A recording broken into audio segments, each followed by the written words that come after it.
The sun beat down on the cracked asphalt of Willow Creek Lane, the kind of suburban street where every lawn was manicured to perfection and every mailbox gleamed like it was auditioning for a magazine cover. Karen Pritchard, in her crisp white capris and a floral blouse that screamed Homeowners Association president, stood on the sidewalk, her arms crossed, lips pursed into a thin line of righteous fury. She was glaring at a young woman on a bike, a rusty old Schwinn that creaked with every pedal. The woman, maybe mid-20s, had a backpack slung over one shoulder, her dark hair tangled from the wind, and a weary look in her eyes. Karen's voice cut through the humid air like a knife.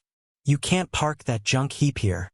This is a respectable neighborhood, not a junkyard." The young woman, Mia, froze mid-dismount, her sneakers scraping the pavement. She didn't respond, just tightened her grip on the handlebars, her knuckles whitening. Karen stepped closer, her sandals clicking with purpose. The scent of her lavender perfume clashed with the faint tang of motor oil from Mia's bike. "I've seen you before, riding through here like you own the place.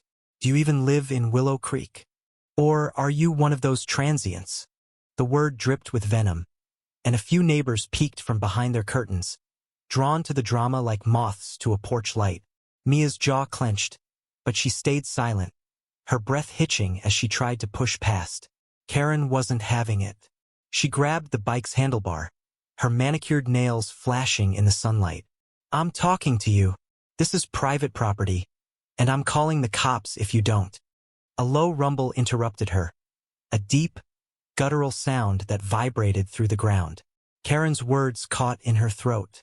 She turned, and her eyes widened as a convoy of Humvees rolled down the street, their tires chewing up the quiet of Willow Creek. Dust swirled in their wake, and the air filled with the sharp scent of diesel and the grinding hum of engines. 50 soldiers, maybe more, sat in the vehicles, their faces stoic under desert-tan helmets, rifles resting across their laps. Karen's hand dropped from the bike, her mouth hanging open. Mia, still gripping her Schwinn, glanced back, her expression unreadable but her shoulders easing just a fraction.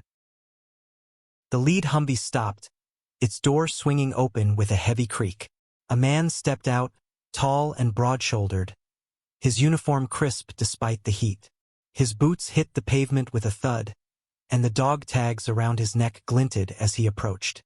Karen's confidence flickered, but she squared her shoulders, ready to assert her authority. "Excuse me, sir," she began, her voice climbing an octave. "This is a private community, and we don't allow—" "Ma'am."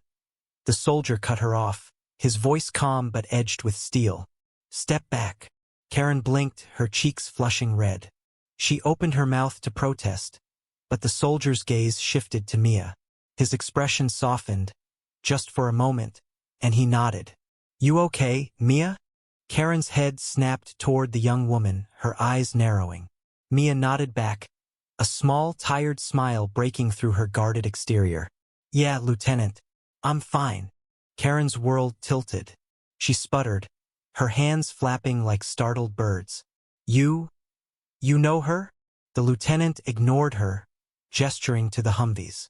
One by one, soldiers stepped out, their boots crunching on the gravel shoulder.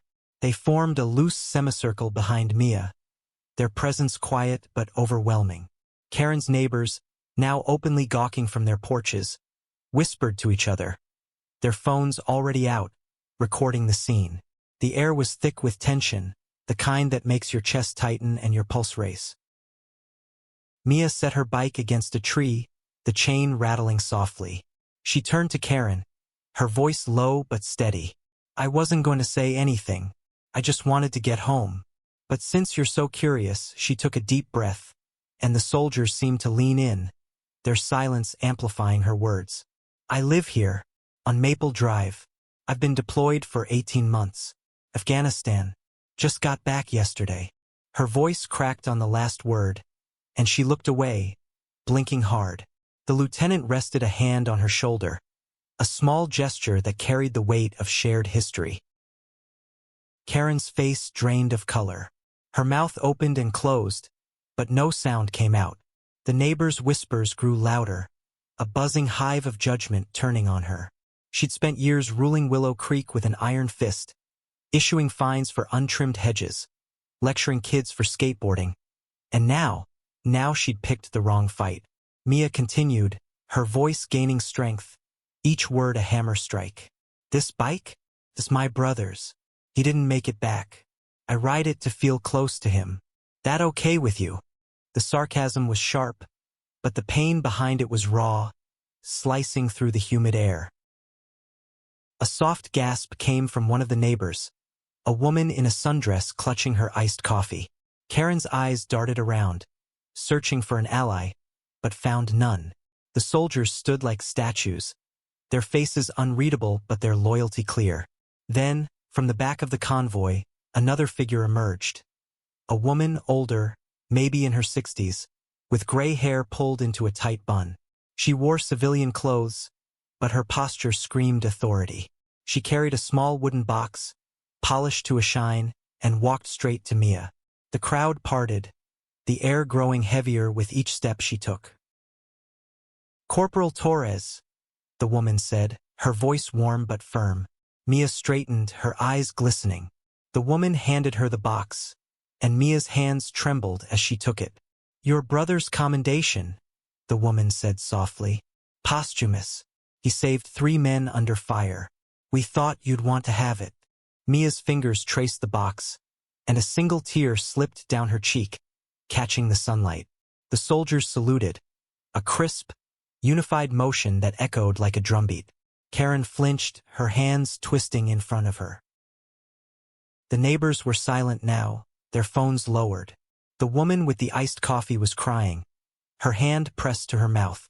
Karen's voice, when it finally came, was a squeak. I didn't know. I'm sorry, Mia turned to her, eyes blazing. "You didn't ask," she said, her voice barely above a whisper but heavy with the weight of everything she'd carried. "You saw a beat-up bike and a tired woman and decided I didn't belong. You don't get to play gatekeeper with people's lives." The lieutenant stepped forward, his voice cutting through the silence. "Ma'am, I suggest you go home. It wasn't a request." Karen stumbled back, her sandals scuffing the pavement.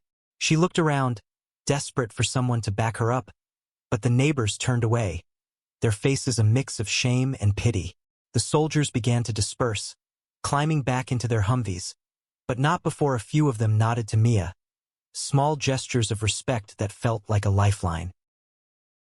Mia picked up her bike, the chain clinking softly as she swung her leg over.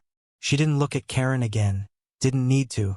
The wooden box was tucked into her backpack, a quiet reminder of loss and honor.